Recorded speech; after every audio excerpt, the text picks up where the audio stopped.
July spirit নিয়ে অনেক কথা বলি। অগাস্টে 5 তারিখে এসে আমরা যখন জুলাই স্পিরিটের দিকে তাকাই, আপনারা 13 আগস্ট কিছু দফা দিয়েছিলেন, যার মধ্যে শহীদদের তালিকা, ন্যায় বিচার, আইন শৃঙ্খলা প্রতিষ্ঠা করা, বিচার সংস্কার, এগুলি নানা রকম কথা বলেছিলেন। এই ক্ষেত্রে যদি এর থেকে আমরা জুলাই স্পিরিটকে যদি আমরা ছোট করে নিয়ে আসি, শহীদদের মর্যাদা, বাংলাদেশে সবার জন্য ন্যায় বিচার প্রতিষ্ঠা করা এবং বাংলাদেশের সকল নাগরিকের সমান অধিকার নিশ্চিত করা, শুধু যদি এই কতগুলি মৌলিক বিষয় নিয়ে আসি, আমরা দেখি যে জুলাই স্পিরিটটা যদি এইটা হয়, বৈষম্যের বিরোধ, বৈষম্যের ধ্বংস করা হয়, এতে জুলাই স্পিরিট আসলে ফেল করেছে। আমাদের প্রশ্ন, এই জুলাই স্পিরিট যে ফেল করেছে, জুলাই স্পিরিট যে বৈষম্য রোধ করতে পারে নাই, ন্যায় বিচার প্রতিষ্ঠা করতে পারে নাই, শহীদের মর্যাদা প্রতিষ্ঠিত করতে পারে নাই, এর জন্য আপনি কাকে দায়ী করবেন? বা মানে আমাদের আমি দায় আমাদের উপরেই সবার আগে নেই যে আমরা দায়ী, আর কে কে দায়ী? কারণ অনেকে বলে থাকেন যে আপনারা তো কিছু করেন না, তো ঠিক আছে আমরা দায়ী, দ্বিতীয় তৃতীয় চতুর্থ কে দায়ী, মানে আমি সবচেয়ে বেশি দায়ী, তারপরে কে দায়ী, সেটা একটু শুনি। সাকিব, আমরা আপনাকে শুনতে পাচ্ছি না কেন? হ্যাঁ, এখন শুনতে পাচ্ছি, এখন শুনতে পাচ্ছেন, এখন শুনতে পাচ্ছি। জি, সকলেরই দায় আছে, দায় থাকে, কিন্তু তারপরেও যারা দায়িত্ব নেয় তাদের উপর বেশি দায় থাকে। ফলে সরকার যারা দায়িত্ব নিয়েছেন তাদের উপর দায় তো বেশি থাকবেই, এবং আমাদের তো তাদেরকে দায়ী করতে হবে, কারণ তারা যখন কিছু করেন সেটা করা হয়। আমরা চাইলেই কিন্তু অনেক কিছু করা হয় না। আমরা হয়তো তাদেরকে সাহায্য করতে পারি, দাবি তুলতে পারি, আওয়াজ তুলতে পারি, তাদের সমর্থন যোগাতে পারি, কিন্তু কাজটা তো শেষ পর্যন্ত তাদের করতে হবে। আমি সংক্ষেপে কয়েকটা কথা বলি। প্রথমত, আমরা যে আশু কাজের কথা বলেছিলাম অর্থনীতির ক্ষেত্রে, হ্যাঁ, ব্যাংক এবং আর্থিক খাতের মধ্যে সরকারের অর্জন আছে। আমরা মনে করি তারা অন্তত লাইনে উঠাতে পেরেছেন। বিনিয়োগ, ব্যবসা বাণিজ্য, কর্মসংস্থান, এইসব ক্ষেত্রে আসলে এই ধরনের অন্তর্বর্তীকালীন কালে অবস্থা ঘুরে দাঁড়ানো খুব কঠিন। তারপরে তারা মানে জাস্ট ম্যানেজ করার চেষ্টা করছেন। ওই কারণে নির্বাচনের জায়গাগুলো ওই অর্থনৈতিক কারণে গুরুত্বপূর্ণ।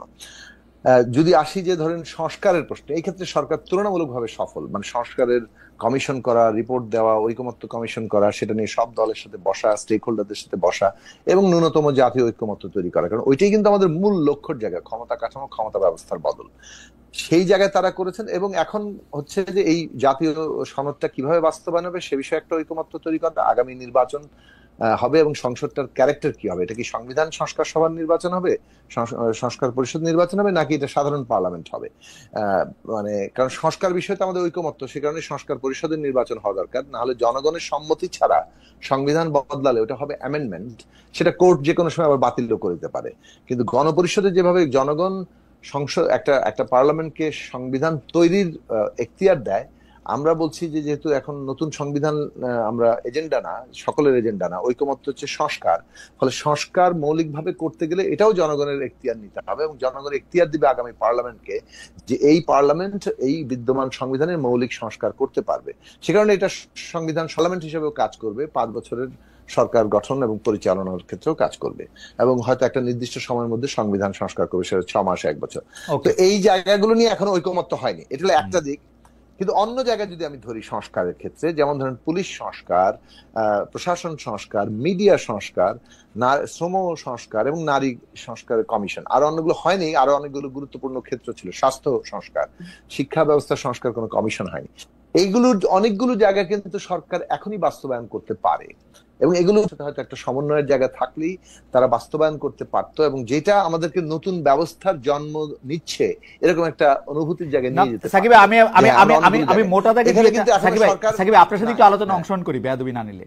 সেইটা হইল যে এগুলিতে কোনো সংস্কারের দরকারও নাই।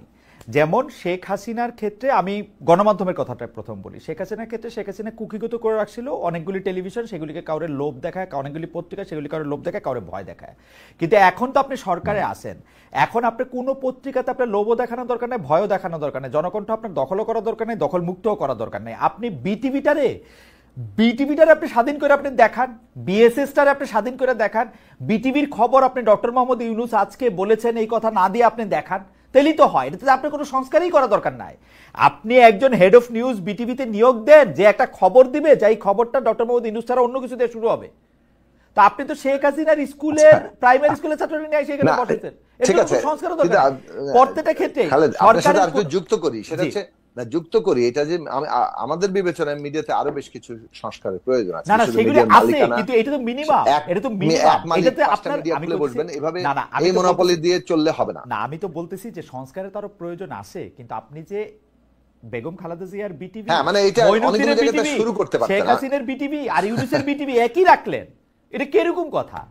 আপনি এই বিটিভির জায়গাটা খবর আসতে দেখেন? যাচ্ছিলাম, এই জায়গাটা আসতে জি যাচ্ছিলাম জি যে সরকারের যে কথা বলেছিলাম যে কিছু ক্ষেত্রে তারা দৃষ্টান্তমূলক কাজ করবে যেখানে মনে হবে যে আমাদের একটা নতুন ব্যবস্থার জন্ম নেওয়া সম্ভব এবং পলিটিক্যাল উইল থাকলে সেটা সম্ভব। এবং এই দৃষ্টান্তমূলক জায়গাগুলোতে তারা কি কি করেছেন আমরা আশা করি এর একটা হিসেব হবে, হয়তো 1 বছরেও আরো হিসেব করবো আমরা, 8 তারিখে আরো কতগুলো জায়গায় কথা বলতে পারবো। কিন্তু যে জায়গায় আমি বলতে চাইছি যে সরকার কোন কোন জায়গায় ধরেন মানে সরকারকে আমরা অসন্তুষ্ট অথবা জনগণের মধ্যে অসন্তোষ আছে, সেটা হচ্ছে শহীদের তালিকা এবং তাদেরকে রাষ্ট্রীয় মর্যাদা এই 5 তারিখেও দেওয়া গেল। যদিও আজকে একটা সংবর্ধনা দেওয়া হয়েছে বিভিন্ন জেলায় জেলায়, কিন্তু রাষ্ট্রীয় মর্যাদা এবং তালিকা পূর্ণ করা এটা কিন্তু এই 1600 শহীদের কিংবা 2000-এর নিচে আজকে ঘোষণাপত্র উল্লেখ করা হয়েছে প্রায় 2000। তার মানে এই সংখ্যাটা কিন্তু যা, তাতে এটা সরকারের যে হাত এবং ক্ষমতা এবং তার যে লোকবল, তাতে এটা অসম্ভব কিছু ছিল না। আমাদের মনে হয় যে এখানে সরকারকে এই ব্যাখ্যা দিতে হবে। তারপরে ধরুন বিচারের প্রশ্নেও কিন্তু যেটা আমি আগেই বলেছি যে প্রয়োজনীয় ট্রাইব্যুনাল এবং ইত্যাদি, প্রত্যেকটা মামলা হওয়া, তদন্ত, চার্জশিট, এগুলোর জন্য যে লোকবল দরকার সেটা এঙ্গেজ করাটাই কিন্তু আমাদের দরকার। কারণ এই ক্ষোভ আমরা বারে বারে যদি শুনতে পাই তখন আমার মনে হয় যে যে মানে এটা একটা খুবই বেদনাদায়ক পরিস্থিতির সৃষ্টি করে।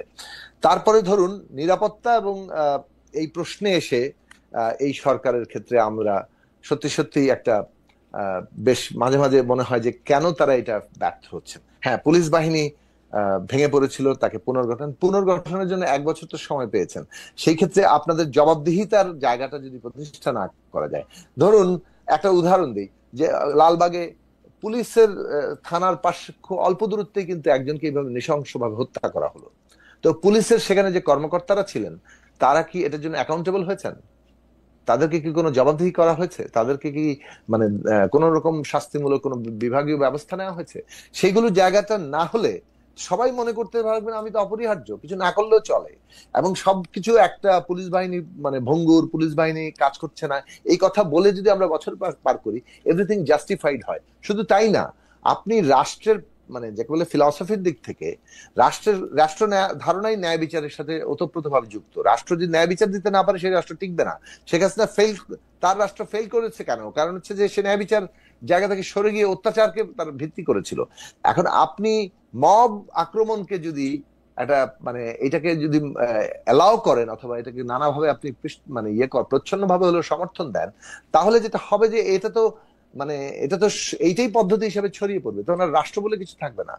রাষ্ট্রকে এনফোর্স করতে হলে, তাকে উপস্থিত হতে হলে জনগণের স্বার্থে, তখন কিন্তু জবাবদিহির প্রশ্নটা থাকে। এই সরকারের কাছ থেকে প্রতিটি কর্মকর্তার যে জবাবদিহির জায়গাটা আমরা দেখেছিলাম সেটা হয়নি। উল্টো বলবো, পুরনো বন্দোবস্ত, নিয়োগ, বদলি, পদোন্নতি, অথবা এই যে সারা দেশময় ছড়িয়ে ছিটিয়ে থাকা ক্ষমতা ব্যবহার করে পেট্রন ক্লায়েন্ট রিলেশনশিপ, আমি একদিন আপনার সাথে আলোচনা করেছিলাম যে এর উপর ভিত্তি করে কিভাবে বখরাজীবী মানে কাঠামোটা দাঁড়িয়ে আছে, এইটা তো বদল হয়নি। উল্টো পুরনো দল, বড় দল, মানে এখন তো চাঁদাবাজের তালিকায় বিএনপির নাম, জামাতের নামও আসছে, আমরা রাজশাহীর তালিকায় দেখলাম। এখন এই এনসিপি নতুন দল, তরুণরা যেখানে নতুন শক্তি হিসেবে একটা এই বিপ্লব কিংবা এই অভ্যুত্থানের যে আকাঙ্ক্ষা তাকে গঠন করার জন্য মানে নিয়োজিত থাকবেন, তারা এখন সচিবালয় থেকে ইউনিয়ন পরিষদের তহসিল অফিসে বসে থেকে নানান ভাবে মানে টাকা পয়সা আয় রোজগারে ব্যস্ত হয়ে পড়লেন। এইটা যে কত বড় একটা কারণ সাকিব ভাই অপচয় হলো তারুণ্যের শক্তি। আপনি যেটাকে বলছেন যে প্রচ্ছন্নভাবে মানে এই যে আইন নিজের হাতে তুলে নেওয়াকে প্রচ্ছন্নভাবে সমর্থন জানানো হচ্ছে, আমি প্রচ্ছন্ন না, আমি দেখি প্রত্যক্ষভাবে সমর্থন জানানো হয়েছে। আমি জানতে চাইলাম এনসিপি নেতারা যখন সারা বাংলাদেশ ঘুরতেছেন, তারা আমাদের খুব প্রিয়, তারা সার্কিট হাউসে কি করে থাকতেছেন? তখন তারা আমাদের জবাব দিচ্ছেন যে আমরা তো শুরু থেকেই জাতীয় নেতা, সেজন্য আমরা সার্কিট হাউসে থাকছি। তারা যখন আইন হাতে তুলে নিচ্ছেন, তারা তখন বলতেছেন যে আমরা তো আইন হাতে তুলে নিবই, কারণ এই কাজগুলো ঠিক মতো হইতেছে না, এবং সরকারের পক্ষ থেকে এটাকে সমর্থন জানানো হইতেছে। আমাদের কারো কোনো সরকার, সাকিব একটা ছোট করে প্রশ্ন করি, আমি আপনার কাছে আবার একটু ঘুরে আসবো, কারণ আপনাকে ছেড়ে দিতে হবে, আমি স্বামী আপাকে হয়ে আপনাকে একটু ছোট করে প্রশ্ন করি এসে, এইটা কি ডক্টর মোহাম্মদ ইউনূস এবং তার পারিষদ এটা বোঝেন না যে আইন এবং বিচার এটা নিজের হাতে তুলে নিলে এইটা তারপরে সরকার তারা চালাতে পারবেন না, তারা ধীরে ধীরে আরো অনেক বেশি দুর্বল হবেন? তারা কেন এটাকে ডিফেন্ড করতে গেলেন? মানে ইয়াটা কি? এখন আবার দেখেন তাদের অবস্থা এমন হয়েছে, তারা এখন এনসিপি থেকে শুধু দূরেই থাকতে চান। তারা মানে এটা এটা এরকম কেন করলেন তারা, মানে এটাকে প্রথমে এত ইয়াই করলেন কেন, এখন কেন এরকম করতেছেন? এখন ধরুন এর বিচার বিশ্লেষণ করতে গেলে একটু সময় সাপেক্ষ ব্যাপার, আপনারই কম সময়ের মধ্যে হবে না। মানে গোনার সময়ে যদি 5 থেকে 8 তারিখ কিংবা তার পরবর্তী মানে অব্যবহিত কয়েকদিনে ধরুন, আপনার তো এই বিষয়ে আপনার জানা আছে, আপনিও পড়াশোনা করেছেন, যে আমরা ইতিহাস জানি যে যে কোনো অভ্যুত্থান কিংবা বিপ্লবী পরিবর্তনের সময় খুব গুরুত্বপূর্ণ। মানে যে কাজটা আপনি তখন মানে আজকে করতে পারেন, ওই কাজটা হয়তো আপনি কালকে নাও করতে পারতে পারেন। ফলে ওই যে মানে 5, 6, 7, 8 সরকার গঠন, আমাদের পলিটিক্যাল ডিরেকশন কি হবে, আমরা কোন কোন কাজগুলো কিভাবে করব, কোন প্রতিষ্ঠান বদলাবো, কোন প্রতিষ্ঠান দাঁড়াবো, তারপরে অনেক তর্ক উঠেছে না, সংবিধান, রাষ্ট্রপতি, তারপরে এটা সেটা বহু কিছু নিয়ে কিন্তু হয়েছে। কিন্তু আমরা যে যে সময় এই পুরো ডিরেকশন ঠিক করার কথা, পলিটিক্যাল পার্টিগুলোর যেহেতু এটা একটা একক শক্তি নিয়ন্ত্রণ করছে না, নির্ধারক শক্তি হয়ে ওঠে নাই, সেহেতু কালেকটিভ হচ্ছে এখানে কালেকটিভ মানে আপনাকে কনসেনসাসের উপর দাঁড়িয়ে কাজটা করতে হবে। সেই জায়গা থেকে আমাদের কনসেনসাস কি, পলিটিক্যাল ডিরেকশনের কনসেনসাস কি, সেই জায়গাগুলো ঠিক করা দরকার ছিল। তাহলে হয়তো এই সরকার আরো অনেক বেশি ডিসাইসিভলি কাজ করতে পারতো। তাদের মধ্যে যে দোদুল্যমানতা দেখি, দৃঢ়তার অভাব দেখি, এবং আমলাতন্ত্রের কাছে মানে যাকে বলে যে হেরে যাওয়া কিংবা তাদের তাদের তাদের জোয়ালে বন্দী হয়ে যাওয়া দেখি, অর্থাৎ পুরনো বন্দোবস্ত, মানে আমলাতন্ত্রকে আমি মানে বলছি যে তারা যেহেতু পুরনো বন্দোবস্তেই চলছেন এবং সেইটার কাছেই তারা একভাবে তাদের জোয়ালে আটকে যাচ্ছেন আমাদের উপদেষ্টারা, তার মানে হচ্ছে যে এটাকে অতিক্রম করার জন্য তাদের একটা শক্তি দরকার ছিল, যে শক্তি অভ্যুত্থান তাদের দিয়েছে, কিন্তু রাজনৈতিক দল অথবা প্রতিনিধিত্বের সাথে যথেষ্ট যোগাযোগ